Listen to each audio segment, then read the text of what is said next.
Welcome to another video, Purple Political Talk here.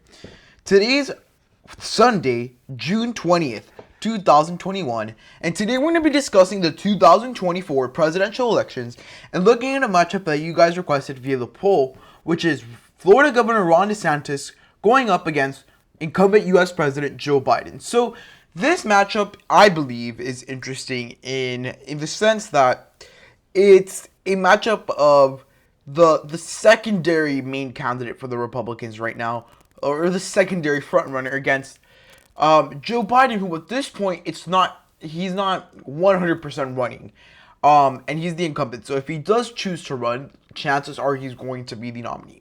So let's get started with this prediction. But before we actually do, I wanted to remind you guys to like, subscribe, and turn on post notifications to be up to date with our latest content. And I wanted to remind you guys also that June 22nd, this Tuesday at 8:30 p.m. Eastern Time, I will be going live for the New York City mayoral race election night with my good friend on Unbiased Election Predictions. So please check that out. Now that we've gotten that out of the way, let's get started with the video. So at this point, I think that Joe Biden has certain advantages when it comes to this matchup. You know, Ron DeSantis, if you compare him to someone like Kamala Harris, or pretty much a lot of more other Democratic candidates, he's probably going to perform well in this area of the country. There's a lot of Democrats who really do not have that appeal, which I believe is a little bit of a bad thing for them. They're going to have that appeal to be able, to grow and win in those regions. At this point, what wins elections is the Midwest. The Midwest has been the key to the White House in the last, 4 elections, 2008, 2012, in 2016, and in 2020. We saw it time and time again. So that Midwestern appeal is important, but then also something that's becoming more increasingly important, and Ron DeSantis certainly does have an advantage, is the Sun Belt. For the Democrats, they can afford losing the Sun Belt, but the Republicans cannot afford losing the Rust Belt. So we're going to see how that actually plays out in this video. So I already filled in the Biden safe states. At this point in time, I would actually add one more state in the state of Virginia. Pretty much looks like this. These are Democratic states that are traditionally Democratic, that, they have a lot of donors. They have, a big amount of voters concentrated in those states that are just going to go out and vote for them no matter what. As for the Republicans, they also have their fair share.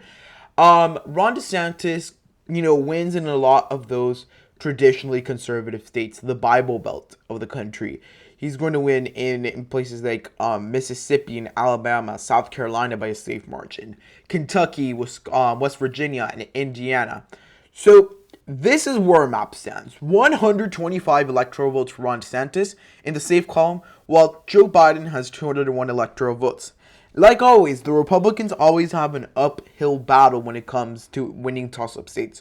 For Republicans to win elections, they're going to have to win considerably more swing states than the Democrats. The Democrats realistically could win this race if they won Texas and Florida. They have it. And the Republicans could win everything else, and they would still lose the race.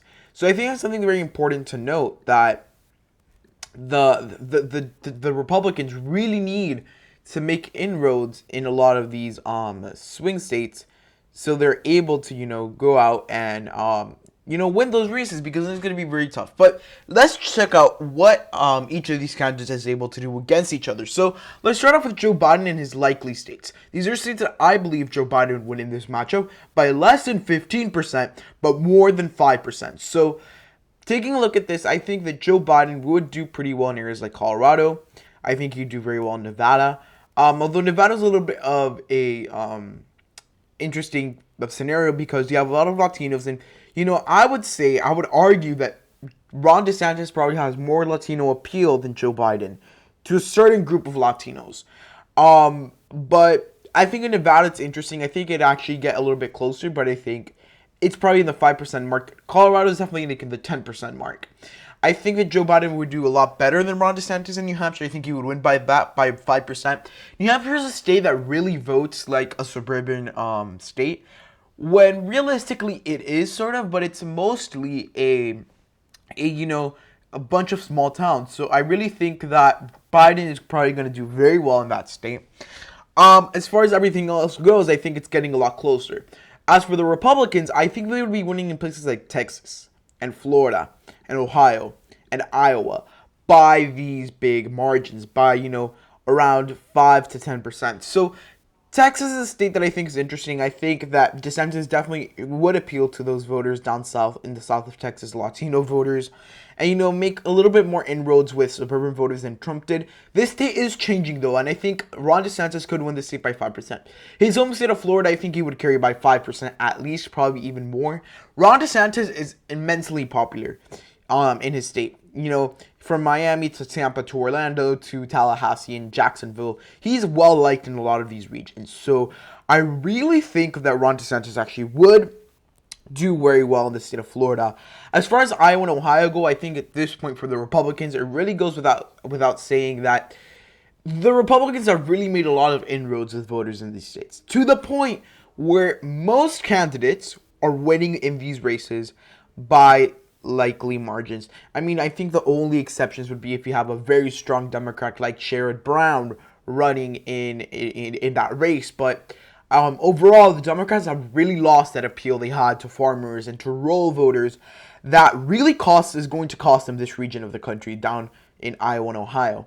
So those are what I think the likely states are going to be. Let's move on to the lean states. States that I believe will go by less than 5%, but more than 1.5%. So I think that we're currently looking at, for the Democrats, places like Minnesota and places like Wisconsin.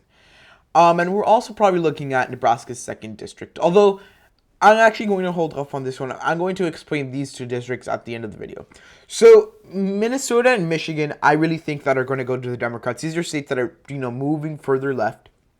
These are states that, even though Donald Trump can make inroads, Ron DeSantis doesn't have the same appeal. And in Michigan, we have a lot of African-American voters that are certainly going to come out for Biden instead of DeSantis. And in Minnesota, it's the same thing. But then you also have the additional factor of a little bit more Democratic rural voters. I think that's a pretty good recipe for Joe Biden in those states. I think that Ron DeSantis could certainly build up an appeal in the Rust Belt. I don't think it's going to be as strong as Donald Trump's, but I think it might be enough to win him one state in the Rust Belt, which you're going to get into later. As far as the lean states for Ron DeSantis go, though, I really think he could flip Arizona by a lean margin. I think that he is the type of candidate to actually go in Arizona and actually win the state and flip it back. I think that Joe Biden had his certain appeal, but I think the big thing in Arizona was Donald Trump, the person, and, all of that. I think that actually Donald Trump's policies were actually really popular in Arizona.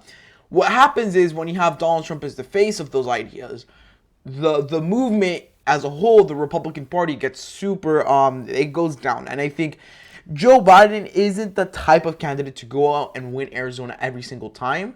However, I think that he could actually flip up by a lean margin. In that spirit, I think that Ron DeSantis could keep North Carolina.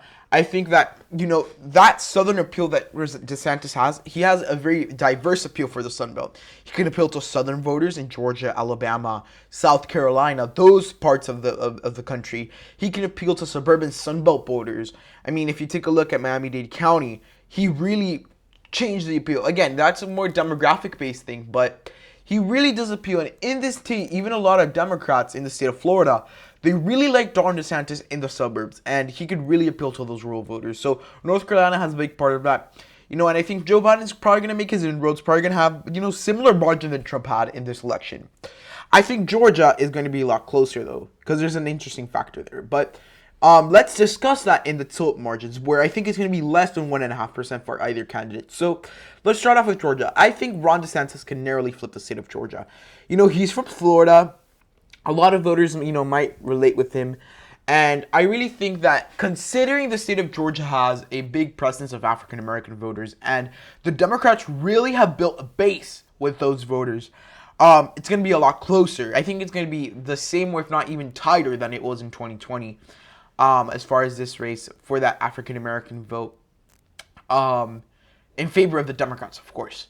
I really do think that this state is interesting just because of that, and I think at the end of the day, Ron DeSantis is going to face some challenges, but again, he has that Sun Belt appeal, and Biden, could become a little bit out of touch. And we also have to remember one thing.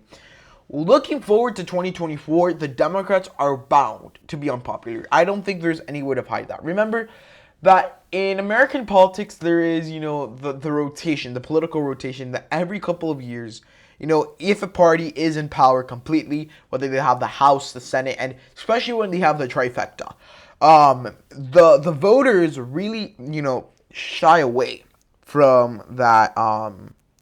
They shy away from that, and I think the Democrats are going to face some sort of that in the midterms, and come 2024, they're going to feel some effects. Like, for example, I'm going to give you the example of 2012. You see, Obama could have been very popular nationwide, but he started losing certain supports among certain regions of the country. Indiana was one. Places like Iowa and Ohio, the margins got closer. Florida got a lot closer. We see that happening, and I think Biden is going to feel the same effect in these really tight races where DeSantis has appeal. He's certainly going to be able to go out and, go and get those votes. As far as the other two Rust Belt states go, I really think it's close. I think in Pennsylvania, Joe Biden probably wins the race. This is his technical home state, in quotation marks. He was born in Scranton. I think he really does have the appeal. I mean, one thing that I must say is DeSantis doesn't have that Trumpy appeal to win somewhere like Pennsylvania in like the, Pittsburgh area or Allentown, and its suburbs. Those are very, very manufacturing towns with a lot of blue-collar, hard-working American workers. I really don't think that DeSantis could go and get the same appeal as Trump had there, especially considering Biden has a great appeal in that area. However, I do think Ron DeSantis could actually defeat Joe Biden very narrowly in the state of Wisconsin. I really think it does come down to a certain appeal that he does have. I think that he's going to be popular amongst farmers and, amongst rural voters and voters outside the city. And Wisconsin is a state that's actually rather interesting because, it has one major city, but other than that, and it's not, Houston or Miami or New York or LA type city. It's a smaller city. It's pretty much a rural state that the Democrats were able to, get that appeal. I think Ron DeSantis narrowly edge out Joe Biden in the state of Wisconsin. And as far as these two states go, I really think that in Nebraska, Ron DeSantis carries that district because it's probably going to be gerrymandered. If it was how it was right now, Joe Biden would certainly take it. But we don't know how that district's going to look. And if the Republicans do end up gerrymandering it, which, again, I wouldn't be surprised, it's going to go to Ron DeSantis. And as far as Maine go, I think that Joe Biden has pretty good appeal in that state. Better than Ron DeSantis. I think that Ron DeSantis could come out a little bit out of touch in that area. So I think the final map, which I think is actually very close for this election, I think that truly, if Wisconsin is the deciding factor, and I think anyone can win that, I think this is a very, very matchful race. I would say that it would fall 272 to 266 in favor of Ron DeSantis. I think that Joe Biden actually has a good chance of winning this race. He just has to, narrowly edge DeSantis out in the state of Wisconsin. So, guys, I hope you guys enjoyed the video. If so, please give it a huge thumbs up, like, subscribe, turn on post notifications to be up to date with our latest content. Thank you so much for watching, and goodbye.